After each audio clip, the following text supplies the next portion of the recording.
من به این کارمندای کارهای داخلی میگم عزیزان من، شما طاقت عذاب خدا ندارید. والله تراشیدن ریش یک مسلمان برآورد ریختن خونش از این مذهب امام اعظم است. شما به خود بیایید چی کار کردید ایستاده. حتی حضرت امام اعظم رحمت الله علیه را پرسیدن که یک آدم میخواد که ریش تراشد حق داره به او جنگ کند؟ حضرت میگه حق داره به او حتی تا کشتن جنگ کند. در خلاصه از کتاب دیات است. اگر این شورای علمای ما علماهای با ناموس داشته باشه این فقه حنفی است، این قول امام اعظم است، بیارم بونها نشان تیار. عزیز من این ریشی مای تروریست نیست. او تروریستی لعنتی میخواهد با ریشی تراشیده هم با موی سرم با پاپیراس آن رو همون نیت ناپاک شکند.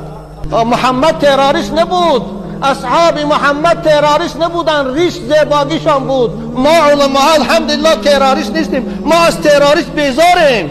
ما کسی میخواهد مسلمان خیانت کند در